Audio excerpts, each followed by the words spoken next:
Imagine you are a 20-year-old girl just stepping off the court after a loss in a late-season exhibition match. Sweat is still dripping from your forehead, and your emotions haven't even had time to settle. But just a few hours later, your name is flooding every global sports forum. And not for a good reason. They call you fake, a media bubble. Some even mock you, saying you don't deserve to stand on the same court as top 10 players. And then, the unthinkable happens.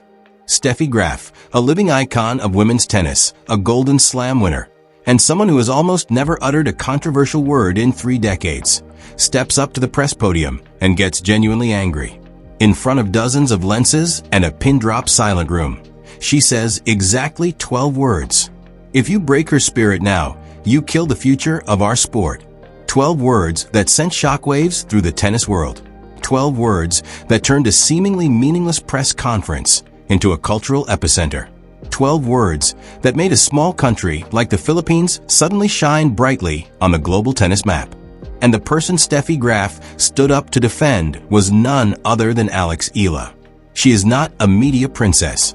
She has no PR empire behind her. She only has one weapon, her racket, and a year 2025 filled with blood, sweat, and miracles. But is that enough to make the world stop doubting? Is a legend like Steffi Graf speaking out for her a sign of a new generation rising, or just a momentary impulse? What is the truth behind those 12 historical words? And why could they save a career being buried right at the starting line? This story isn't just about tennis. This is a wake-up call for an entire system, where talent is crushed by expectations, social media, and national pride. And if you want to discover everything the media has never revealed, don't forget to subscribe to the Pro Tennis 360 channel, because the most shocking part of the truth has only just begun. Alex Eala didn't step onto the court surrounded by a golden halo. She wasn't manufactured in a billion-dollar academy. There is no professional media team accompanying her to every match. No multi-million-dollar contracts, no luxury brand endorsements. What she carries with her is a nationality that is often underestimated in the sports world, a playing style fueled more by emotion than raw power, and a will that can make an entire stadium hold its breath. At an age where most other players are still struggling in ITF futures, Eala has broken a series of barriers that Philippine tennis history never dared to dream of. But that is exactly what makes her an ideal target. When you are an outsider who advances too fast and too far, you are not allowed to make mistakes. A loss in Macau, even if only an exhibition, became the excuse for all of social media to collapse upon her. People who have never competed professionally suddenly became psychologists, tactical experts, and career judges. They forgot that Eala just had a year where she touched records no Filipina female tennis player had ever achieved. They didn't care to know that she had to compete away from home for 10 consecutive months, dealing with jet lag and facing opponents who have sophisticated support teams. A single defeat was enough to negate everything. And this is the silent tragedy of modern sports. We cheer for underdog stories, but refuse to accept them when they step into the spotlight. Steffi Graf understood that. She had seen countless talents buried by expectations. She knew a poorly timed attack could end a young career. And that is why she chose to speak out, even knowing she would be dragged into the storm herself. But is support from a legend enough to turn public opinion? Can Alex Eala turn this storm into the catalyst for a historical season? If you've ever been misjudged or crushed by pressure, stay tuned, because Alex's story might be a part of your own. The destined season, from Miami to New York. Let's rewind the tape. Back to the beginning of 2025, when the name Alex Eala was still a giant question mark on the WTA map. No one, not even the loyal fans in the Philippines, expected that the tournament to wake up the world would be the Miami Open, a WTA 1000 event, where Eala's presence was seen merely as a gift from a wildcard entry. However, what happened next, no one would dare call luck. Eala took down one formidable opponent after another with a shifting identity style of play. Not super strong, not super fast, but chillingly precise, and with the composure of someone who has played at this level for 10 years. Her victory over world number 2 Iga Swiatek wasn't just a highlight. It was a declaration. Don't underestimate a nation just because it hasn't had a winner before. Global tennis went silent. The WTA was confused. The press was confused. And veteran players began to look at her differently. But if Miami was the explosion, the US Open was the validation. For the first time in the modern era, a Filipina female tennis player won a main draw Grand Slam match. Not in qualifying, not in a dream. It was on Arthur Ashe Stadium, in front of thousands in person and millions on television. Every serve was a moment of history being rewritten. Every point won was a victory for an entire forgotten generation. It wasn't just tennis anymore. It was a statement. Filipinos don't just know boxing and basketball. But when you make history, you also agitate the system. And the system does not easily forgive those who break the status quo. Guadalajara, the trophy that changed destiny. Weeks after the US Open, doubts still hadn't vanished. Experts claimed Eala was just lucky, and that the WTA needed more time to verify her. Then came Guadalajara, Mexico, the place where everything changed forever. Alex Eala entered the tournament as a minor challenge in the schedules of big-name players. But in the end, she was the one lifting the trophy. 3 tense sets, a breathtaking comeback. No one could deny it. She didn't just have talent. She had competitive grit, something that usually only comes after hundreds of top-tier matches. From a wild card spot, she turned the tournament into her personal stage. And when the first WTA trophy in Philippine history was raised, people were forced to ask again, who is the true challenger of the next generation? The image of Eala lifting the cup wasn't just a personal triumph. It was the result of 15 years of relentless effort. From the time she was a little girl holding a racket in Manila, training on sun-scorched courts, to small tournaments in Europe, and nights competing with only a few spectators in the stands. She overcame what many cannot, the belief that she deserved to be here, even if the world didn't design a seat for her. And that made this victory worth twice as much. Once again, Eala forced the entire WTA to change its perspective. But those perspectives, though they had tilted in her favor, still came with pressure. Because from here on, she was no longer the outsider. She was the target. The truth behind the shocking 12 words. Now you understand why Steffi Graf had to speak up. She didn't speak up out of a fleeting emotion. It wasn't because of a harmless exhibition loss. She spoke up because what Alex Eala had achieved throughout the entire year was being buried in just 3 sets lost in Macau. A friendly match. No points. No ranking system. But enough for public opinion to crush her. She doesn't have the fighting spirit. It's just hype. She rose because the WTA needs a pretty story. These comments aren't new. They have killed so many young careers. And Graf knew, if this were allowed to continue, we would lose another generation, not just in the Philippines, but in every nation that isn't a tennis powerhouse. When Graf said those 12 words, if you break her spirit now, you kill the future of our sport, she wasn't just protecting one person. She was warning the entire system. Because behind every one of Eala's shots are millions of eyes. A dream suppressed for decades. A longing for a Federer from Southeast Asia. And if we don't know how to cherish it, we will lose her and the generation she inspires. The problem wasn't that she lost. It was how the world reacted when she lost. Do you think a fall is a reason to destroy an entire journey? If not, stay with us. Because what she is about to do at the Australian Open might be the thing that silences the world. The battle in Auckland, not just a warm-up. On January 5th, Alex Eala stepped onto the court at the ASB Classic in Auckland, marking the start of the 2026 season. For most, this was just a WTA 250 tournament, a place to warm up before the first Grand Slam of the season. But for Eala, this was a minefield. The list of opponents was far from light. Ververag Grua, who had reached the Roland Garros quarterfinals. Lulu Sun, the New Zealand home favorite, extremely dangerous with fervent local support. And there was also Janice Jin, Indonesia, her longtime rival from the ITF days. There were no easy matches, and no one wanted to lose to an Asian media icon when they had a chance to make her waver. They weren't just playing against Alex. They were playing against the hype, against the media attention, and against the pressure of being put in a highlight reel if they lost. Eala understood that.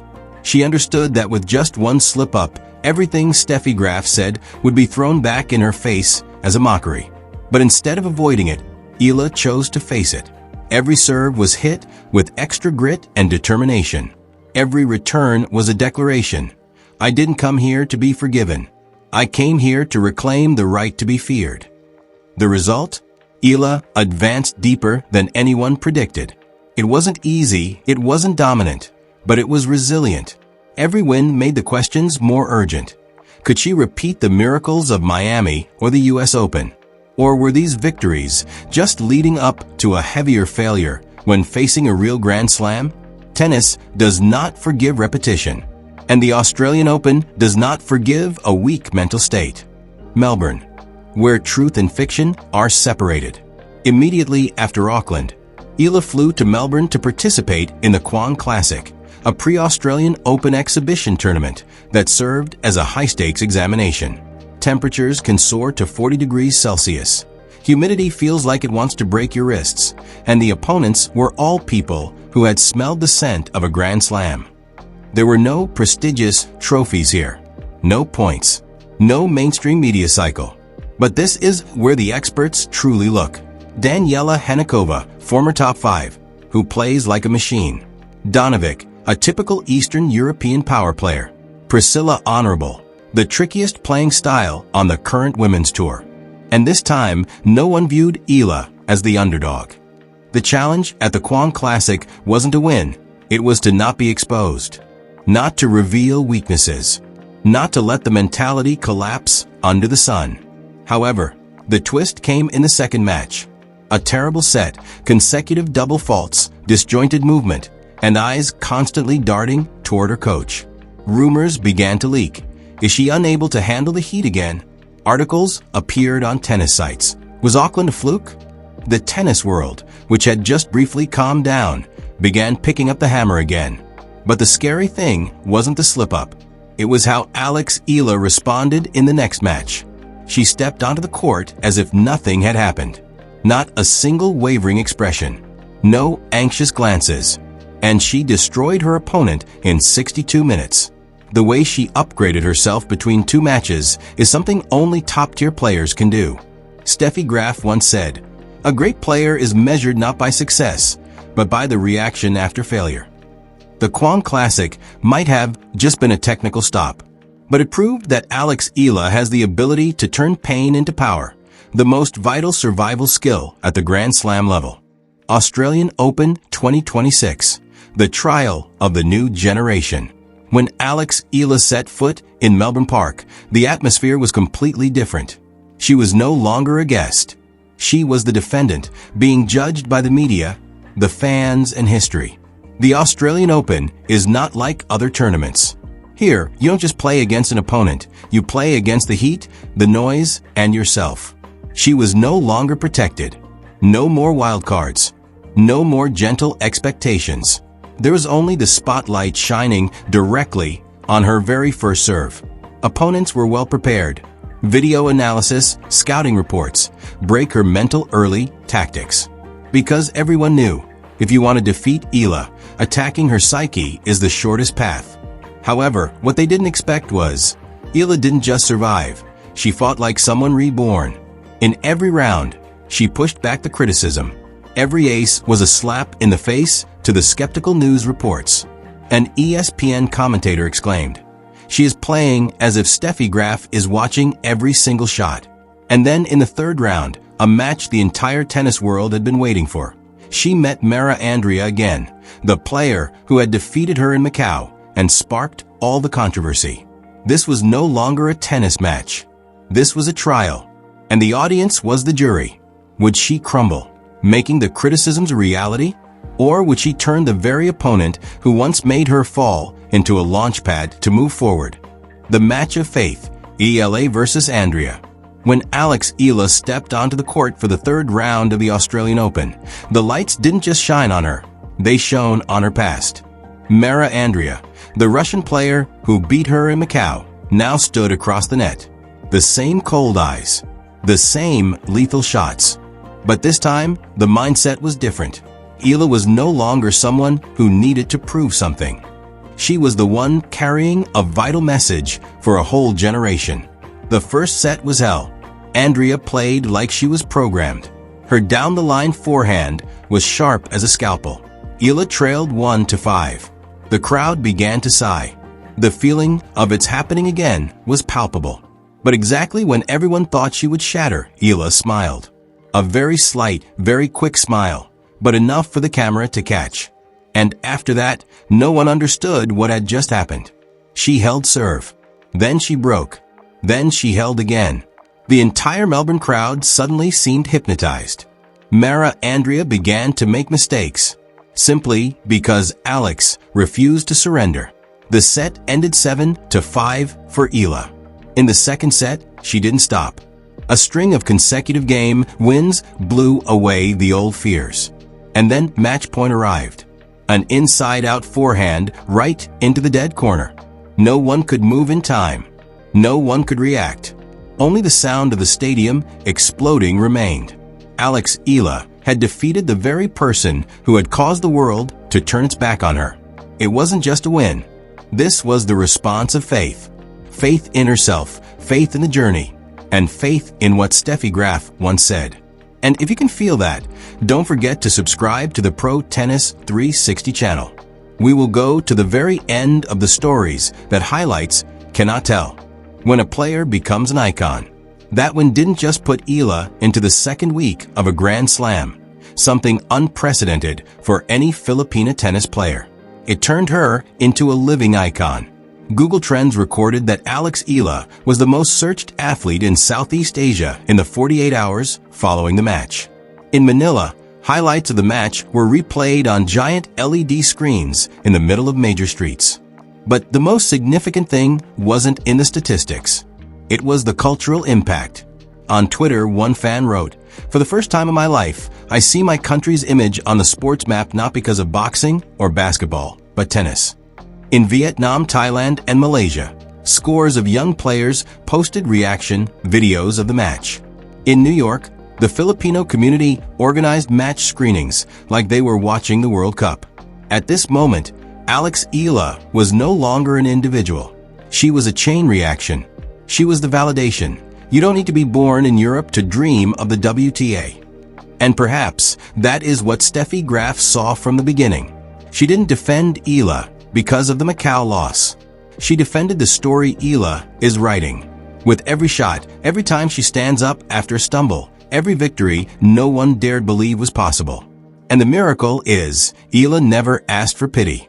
She only asked for one thing: look at me with fair eyes. Now, no one can ignore her. 12 words that define an era. If you break her spirit now, you kill the future of our sport. When Steffi Graf uttered those 12 words, she wasn't just talking to the media or just to tennis fans. She was talking to all of us, those who once turned our backs on a talent when they fell.